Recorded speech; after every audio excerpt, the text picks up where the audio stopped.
and this is episode 3 of the Sammy Sports Show. As you can see, I am wearing the Sea Red Bulls playoff t-shirt, and you can guess why. This video is going to be all about the Bulls. Everything they've done this offseason, who they've drafted, some targets they've went after, and the upcoming future for certain players like Lonzo Ball, DeMar DeRozan, Nikola Vucevic, and much more. But before I get started, as always, please smash the like button, subscribe, and turn notifications on if you haven't, and comment down below who is your favorite Bulls player of all time besides Michael Jordan, because I know that's definitely probably the most popular one. Is it Scottie Pippen, Dennis Rodman, Luol Deng, Joakim Noah, Derrick Rose, Bob Love? There's so many great Bulls icons and legends out there besides Michael Jordan. So let me know down below in the comments. And let's get into it. So the Bulls, of course, are led by the dynamic duo of Zach LaVine and DeMar DeRozan. And for a brief period of time, people were unsure whether Zach would be back in Chicago. Does he want to go somewhere else and get a better chance at a championship? But ultimately, the Bulls were a contender this year, even though they were eliminated by the Bucks in 5 games in the first round. They played really good basketball in the first half of the season, even finishing at the 1 seed before the All-Star break, but things fell apart in the second half after Lonzo Ball's torn meniscus and bone bruise. Alex Caruso went down with a broken wrist. Patrick Williams was still out, and DeMar DeRozan was doing all the heavy lifting, and he could not carry the load all by himself. The Bulls ended up going down and falling all the way to the 6th seed in the East, where they were quickly dismissed by the Bucks in the first round. But ultimately, Zach LaVine is back in Chicago on a 5-year, $215 million max contract, which is huge for the Bulls because there was nobody else was out there for the Bulls to target. Oh, well, what about James Harden, Bradley Beal? Those guys also can play the shooting guard. From the start of free agency, nobody thought those two were going to be leaving their current teams. And guess what? They both stayed. Harden opted in and opted out, and then re-signed with Philadelphia. And Bradley Beal, once again, showed his loyalty to Washington, D.C. by signing a huge 5-year, $260 million contract. So both of them will be back playing for their same teams. So the Bulls really had no other better options to go to. And I'm not saying that Bradley Beal and James Harden are better than Zach LaVine at this point, especially considering how horrible James Harden looked down the stretch last year. So the Bulls' best bet was to re-sign Zach, and they did that. They didn't have many other options, and they made the best choice available. If the Bulls didn't re-sign Zach LaVine, they would have been in a ton of trouble because nobody else is out there to fill that huge void, and you just lose your core piece. Zach was the reason that you brought in DeMar and Lonzo and AC and all these guys to kind of play around him, although DeMar was the phase of the franchise last year. But Zach is this franchise's cornerstone, and they continue to look to develop and build talent around him. So ultimately, he does come back to the Windy City. And talking about DeMar DeRozan, he has 2 years and $56 million left on his current contract. Quite a bit, but if he continues to perform at the level he did this past season, it is totally worth it. I remember so many executives and writers giving the Bulls a C, a D, or even an F grade, saying, why would you trade for a 32-year-old who cannot shoot threes and only lives off the mid-range? Well, his season really shut those people up and made them regret their comments, as he was spectacular for the Bulls this year. Talking about Nikola Vucevic, he did struggle quite a bit this past season, especially at the beginning, just trying to find a role in the offense, with Zach and DeMar getting most of the ball handling duties, and Lonzo also doing quite a bit of the scoring. There was just not a place for Vucevic early on, but he did a good job adapting to his role, especially in the second half. And he wasn't terrific, but he was solid, giving you like 18, 19 points a game. Did struggle with the three ball more this year, but hopefully he can have a better season this year, which is really why I'm optimistic for the Bulls this year. Getting Vucevic back to an all-star form and hopefully getting Lonzo Ball healthy, which is why this talking about Vucevic segues into my next topic, and that is Lonzo Ball. As Lonzo Ball is the key to unlocking the Bulls' potential. He is the point guard, arguably the most important position in the league. Although he is not an elite point guard by any means, he's really good. He's a great defender on the perimeter. He and Alex Caruso form that two-headed monster that, disrupts all the wings on the perimeter when they're healthy. Great three-point shooter. He's known as QB1 in Chicago because clearly we don't have one. It depends on Justin Fields, man. It's Justin Fields versus Lonzo Ball right now. As Lonzo can probably throw a ball farther than any of the Bears' backups can.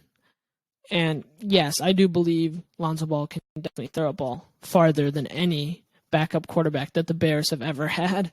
But his knee injury is very concerning because it has been 6 whole months since he suffered a torn meniscus and a bone bruise in his knee. The meniscus has healed up, but the bone bruise is still lingering with some inflammation and swelling in that knee.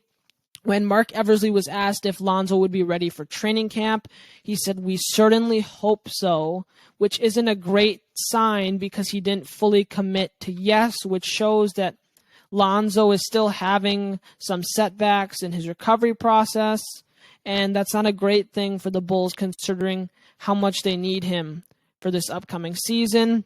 And when Arturas Karnisovas was asked about Lonzo Ball's recovery, he gave a very cryptic answer saying he's progressing but not at the speed that we would like him to, which again, not a great sign considering how important he is to this Bulls team.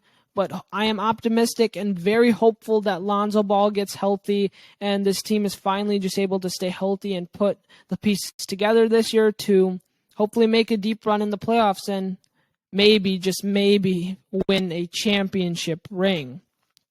Other guys I'd like to cover are Patrick Williams and Kobe White. Starting with P. Will, he's a very good defender, definitely can improve. His length, his wingspan, gives him an advantage defending on the perimeter and inside on some smaller guys too. He can match up against the 5 occasionally, but not a great matchup for him to do. But again, he suffered torn ligaments in his wrist and a broken wrist last year early on, came back, didn't really find a big role within the offense, but Karnisovas and Eversley did not trade him this past offseason, which shows they are still committed to their young wing, and they are hoping that this season he will finally be able to put everything together and show why they drafted him at number 4 overall. Next, going to Kobe White. Kobe White is a very polarizing player on this Bulls team. He's a point guard. He was the last Bulls player drafted by Gar Forman and John Paxson, and he's never panned out to be what the Bulls hoped he would be when they drafted him, as he is known as a scorer and a guy who aggressively attacks the paint and can finish, but doesn't do anything much besides that. He can pop off for 20, 25 a night, but those nights are very spotty, and he doesn't play any defense, especially considering the Bulls' depth at point guard now, with Lonzo in there, although he's still recovering. You had a guy like Goran Dragic who I will get to later. You've got Ayo Dosunmu, who had a great season as a second-round pick last year. He was the steal of the draft, and you've got Alex Caruso in there as well. So I don't know how much of a role Kobe White will actually have in this offense, and if he doesn't improve his playmaking skills and his defense, the Bulls could look to ship him out at the trade deadline. Now we're going to talk about 2 of the free agent signings the Bulls made recently, and the first being Andre Drummond, the former Net. He signed a 2-year, $6.5, $6.6 million deal with the Bulls, and the reason the Bulls did this deal is because they needed depth at center. behind Nikola Vucevic, there wasn't really a proven backup center on that roster. And yes, Tony Bradley did have some good blocked shots and some good moments last year, but not enough to show that he's capable of being the backup. So that's why Arturas and Mark brought in Andre Drummond. Although he is very overrated as a rim protector, not a terrific defender, can be slow-footed while running the floor and spacing. He is an excellent rebounder who's willing to get his hands dirty and block some shots here and there. Although he is a horrible free throw shooter, as he shoots 56% from the charity stripe. Not a good percentage, especially considering how centers like Joel Embiid and Nikola Jokic shoot around 90% in this day and age. And the next free agent signing was Goran Dragic, also a former Net and teammate with Andre Drummond this past season in Brooklyn. This was a shocker to me, as Dragic was linked to the Mavericks, considering his connection to Luka Doncic on the Slovenian national team. So I was like, wow, he decided to come and play for the Bulls. And then I read an article that stated that Nikola Vucevic played a very important role in bringing Goran Dragic to Chicago. And ultimately, it's not a needle mover for the Bulls, but it is a proven backup point guard who can score for you, do some playmaking, not a great defender, but it's just for depth, considering how Lonzo Ball's injury is still not fully healed, and injuries and wear and tear always occur during the regular season. So not a bad pickup by any means, just not something that will change the outlook of the Bulls. And the last thing I will cover in this video is the Bulls draft pick Dalen Terry. So the Bulls picked Dalen Terry with the 18th pick in this past draft, and it was definitely a surprise to me and quite a few others, as E.J. Liddell and Malachi Branham, two Ohio State players, were still on the board. I saw E.J. Liddell linked to the Bulls a lot, as he is from Belleville, Illinois. But ultimately, the Bulls selected the sophomore out of Arizona, that being Dalen Terry. And this is a high upside pick, as Terry is a very good defender. He's very athletic. He's got some hops, very athletic, slender frame, good size, good wingspan, not a good shooter. Shot 38% from three or something like that, but only on 2 attempts a game. So nothing crazy, and something the Bulls will definitely look for him to improve on. But he's shown enough to prove that with some improved shooting and a better stroke, he can become a successful player in this league, and that is why the Bulls are betting on his upside. And then I find out that E.J. Liddell has torn his ACL. But overall, I'm giving the Bulls a C+ grade, B+ for the draft, and a C for free agency. That's going to do it for this video, guys. Thank you so much for watching. I'll see you in the next one. Take